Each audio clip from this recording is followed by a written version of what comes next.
This is The Extra Point, an Arizona's Family Originals podcast, sponsored by your Phoenix Suns. Well, what a night in Arizona sports. And on the Extra Point television show, Josh Doan, the son of Coyotes legend Shane Doan, scores 2 goals in his Coyotes debut, and his dad was there to see the entire thing. So let's get a perspective about what that means to the Valley and where the Coyotes go from here, and talk to the man who interviewed the Doans on the post-game show for the Coyotes, an old friend of the show, Todd Walsh, here on the Extra Point podcast. Well, I mean, after last night and after the post-game show where Josh Doan and Shane Doan got together on the broadcast, and it was just kind of one of those wonderful Valley sports moments that I caught myself watching, and then I was like, I have to go do the Extra Point. I have to go be on the air. But I needed to talk to the guy who was responsible for that magical moment in television, Todd Walsh, joining us here on the Extra Point podcast. And just, Todd, first of all, it's great to see you. It was so much fun seeing you in your element last night. What as you've been able to kind of process that, what do you kind of take from the evening? Wow. Well, first of all, thank you. And thank you for saying that. I was just the vehicle. That was nothing to do with me. That's all proximity. I did appreciate you reaching out late last night. There was no chance I was going to sleep last night, Mark.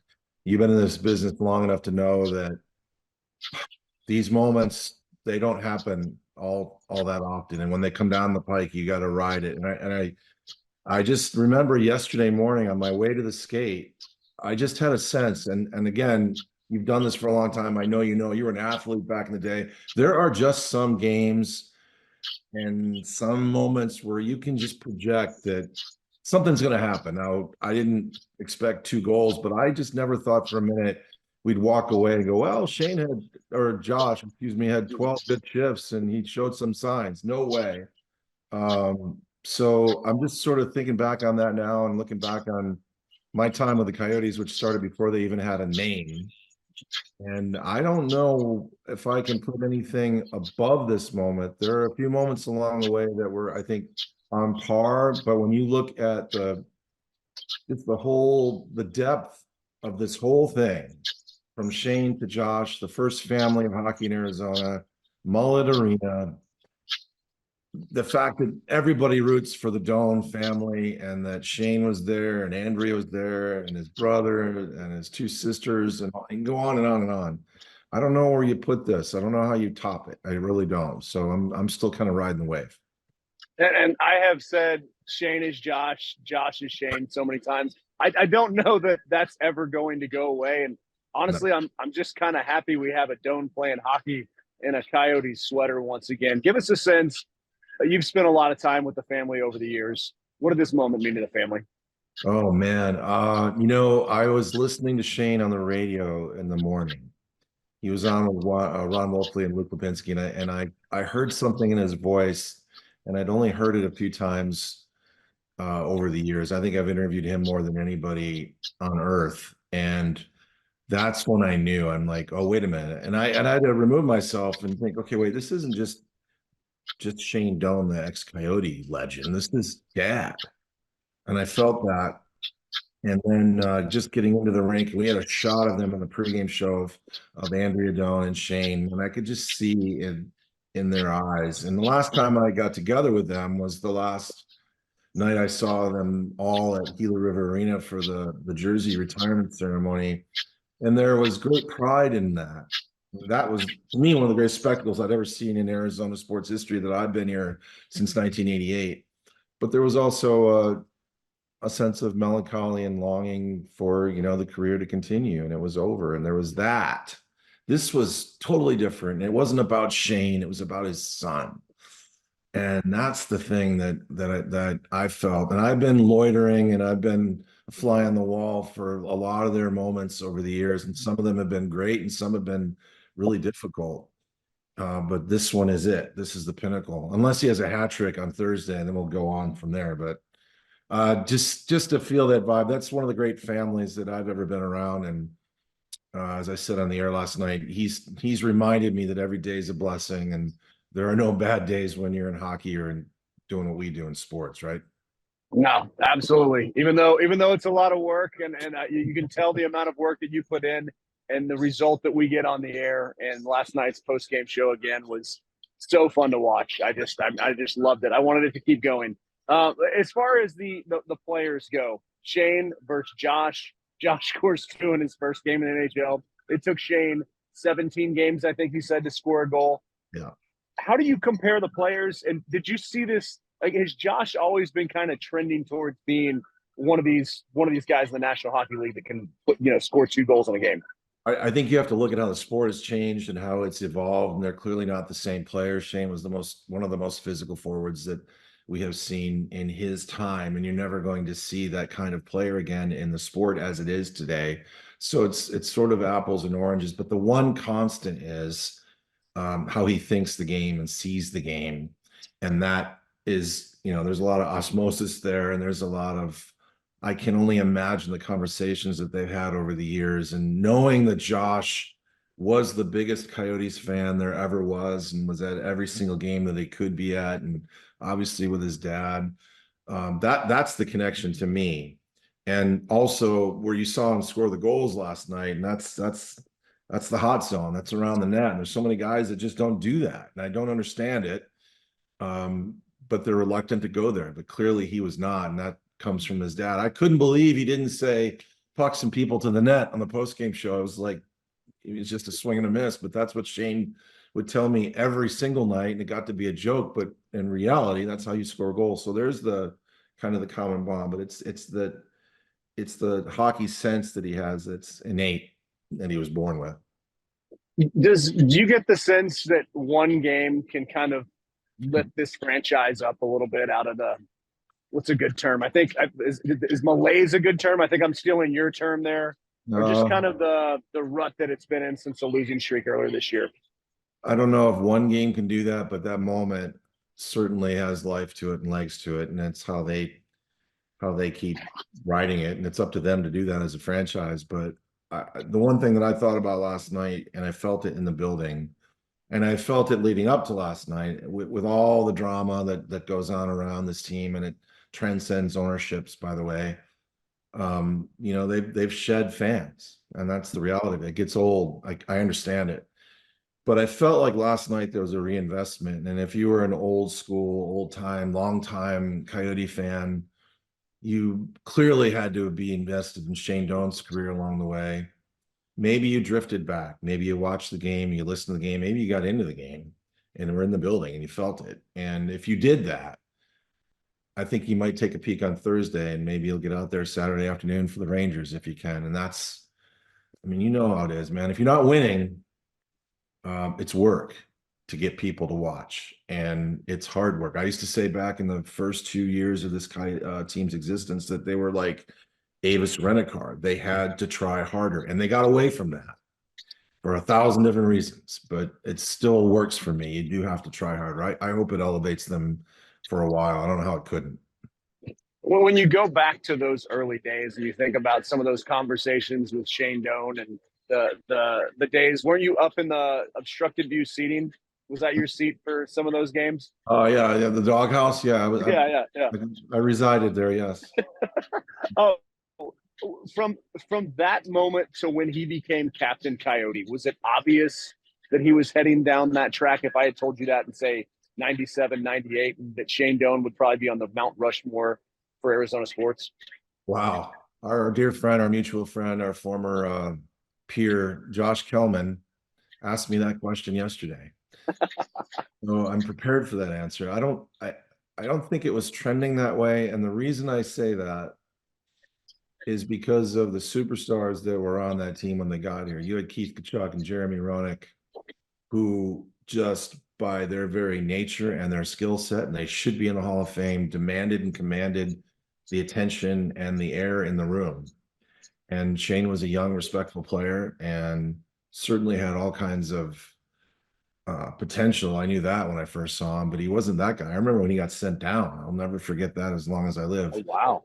Wow. Yeah, he did get sent down by Bobby Smith. And so once Keith moved on and Jeremy moved on and Teppo Numminen became the captain, but you very clearly could see that Shane was a leader, a natural leader that comes from his dad, Bernie, and his mom, Bernice, and all the things that they taught him along the way.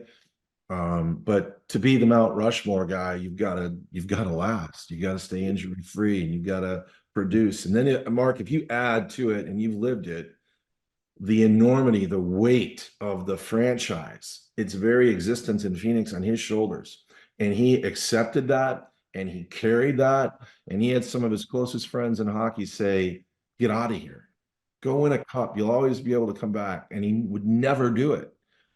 I can't help but wonder what might have happened along the way for him if he had done that, but he didn't. And I think it's all goes back to what we saw last night. It's part of that story that you can't deny, that if you're a fan of hockey and hockey in the desert, and you invested in this team, you know that Shane Doan, I mean, Gary Bettman said it. And that retirement ceremony and the jersey going up, he turned around. I was right behind him, and he looked right at Shane Doan and basically said, "This is the reason that this team is still here." So that says it all to me. Does Kelman have him on his Mount Rushmore of Arizona sports? Do you have him? I do. Okay. Yeah, absolutely. Yeah. I don't know. I'll ask him, but I don't know how you wouldn't. As far as, I mean, 2 goals your first game. This is a completely unfair question, but it's, I'm all about the hype and the hyperbole and the storyline. And I mean, this is some good news for the Coyotes. So Yep. Does Josh Doan have, I don't know, I can't believe I'm saying this out loud, Mount Rushmore potential? Wow. Wow. I don't know. This just comes to mind, so bear with me. There's a Flintstones episode where Fred Flintstone and Barney Rubble, the family. The one where he gets together with his college buddies? No, and not the happy anniversary episode, but where they go on vacation, and they're at this little river, and they're looking at it, and I think Barney says, "Yeah, Fred, someday they say this is going to be like the Grand Canyon." So, sorry, that's a bad Barney Rubble. That was good. Keep stay in character if you can. No. So I don't know. I don't know how I can answer that question, but man, if anybody has the catapult, it's him. Why not? What the heck? Someday there'll be a Grand Canyon there, right? Is he right? Is he a guy though you can build the franchise around with a Clayton Keller there, with their current goalie structure? Are there pieces here that Bill Armstrong could turn the corner here? Yeah, potentially soon. They don't build a franchise around Josh Doan.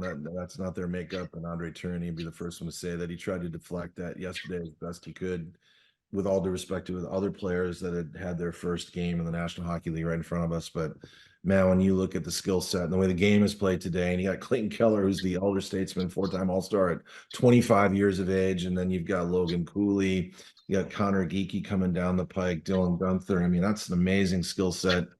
And the goaltending situation is fascinating. It's been interesting to see evolve as the year goes on. But the pieces are there, and Bill Armstrong is in phase 2 of the rebuild, and he's got assets, and he's going to get another massive hit in the draft this year. So he's a part of the solution going forward. That's how I'd phrase that.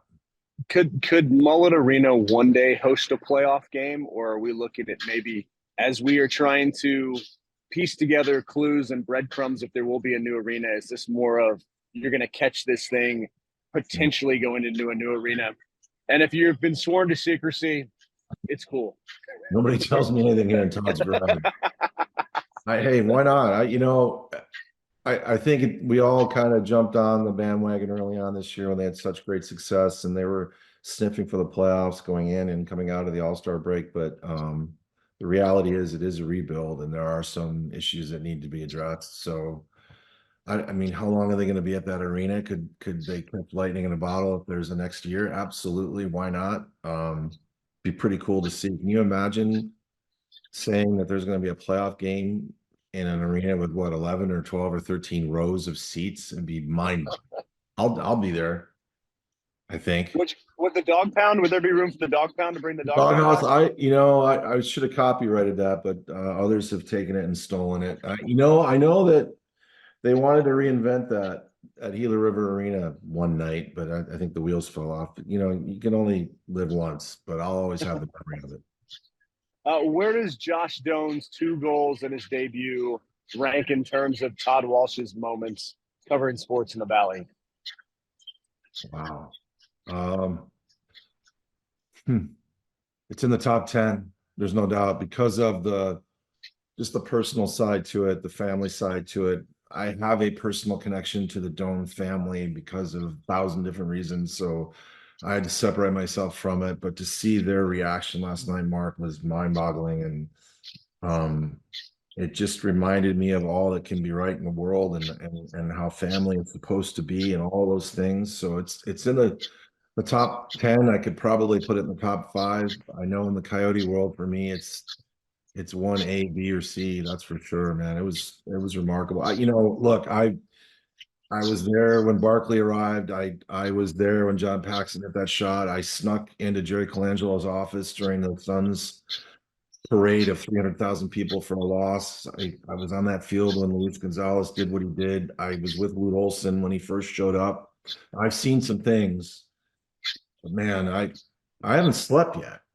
So I just got home and started calling people. Yeah, you're lucky you put your phone down because I was going to text you all night, man.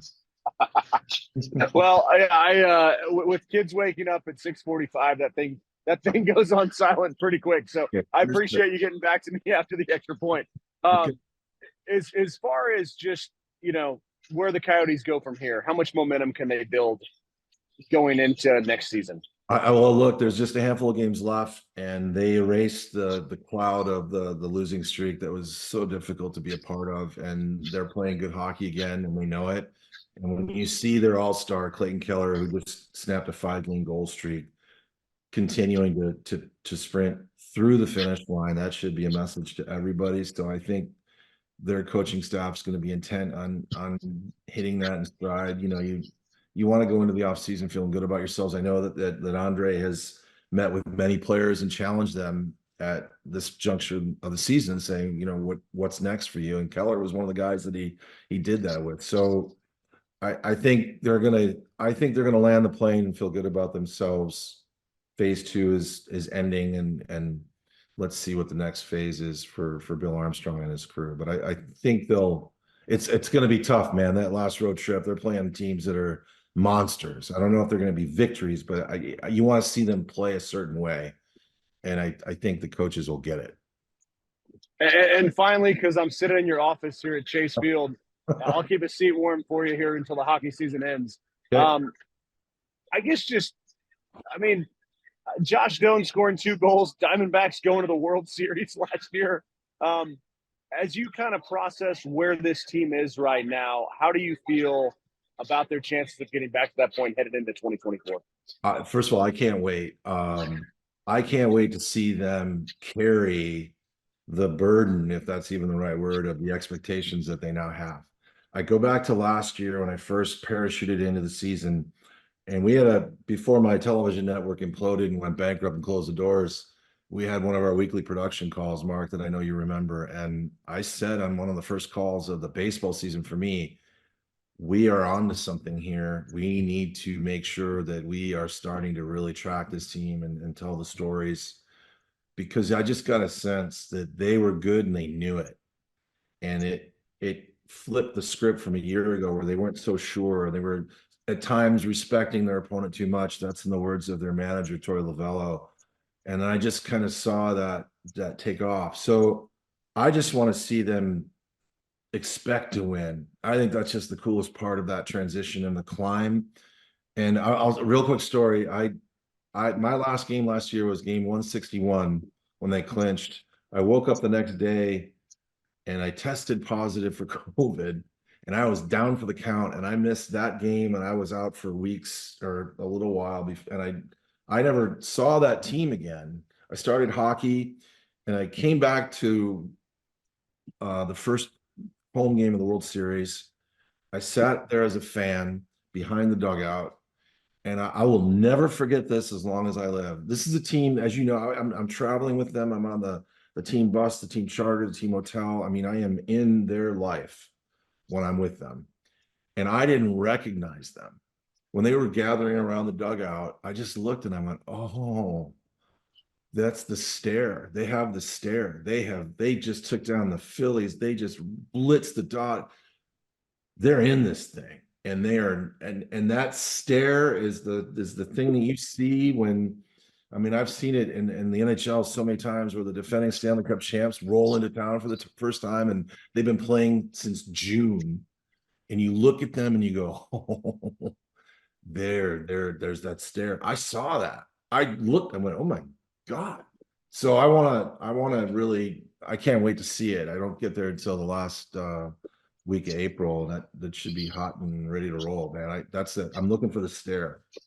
Yeah, it's that Tom Brady stare. I think it's Yeah. Yeah, I remember the Phillies when they were rolling coming into town like that, and you're like, "There's about to be some balls hit out of the ballpark tonight," and they know it. Yep. Will you be here at all for the Yankees series? You're a New York native, so will we see you wander around the ballpark at all? And If eat I some could fry get up cakes? if I could get up in the garage, there's actually, I can't believe I'm gonna tell you this, but right there is there's a Yankee bathroom with, I had nowhere to put all this Yankee memorabilia. Like, there's autographs from Red Ruffing in 1927 in that thing, and Bucky Dent and Aaron Boone's. I could go on and on and on. So if I'm here in town, there may be a spot and a sighting, but there's nothing like it when the Yankees roll in town. There's absolutely nothing like it. It takes me right back to 2001. They travel like the Beatles. So this play that, I mean, what a measuring stick early on, right? Are you kidding me? Can't wait.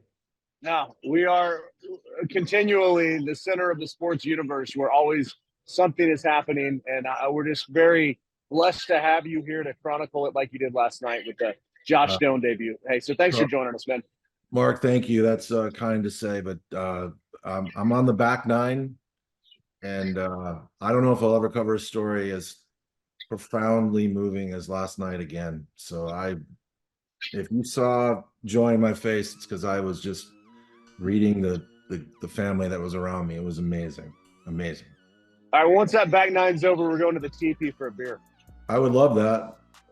I'm All in. right. I'm in, man. We got to make that happen. Hey, thanks so much for your time, man. Really appreciate it, and look forward to seeing you back at the ballpark soon. The Extra Point Podcast is a production of 3TV, CBS 5, and azfamily.com in Phoenix, Arizona. This is The Extra Point, an Arizona's Family Originals podcast, sponsored by your Phoenix Suns.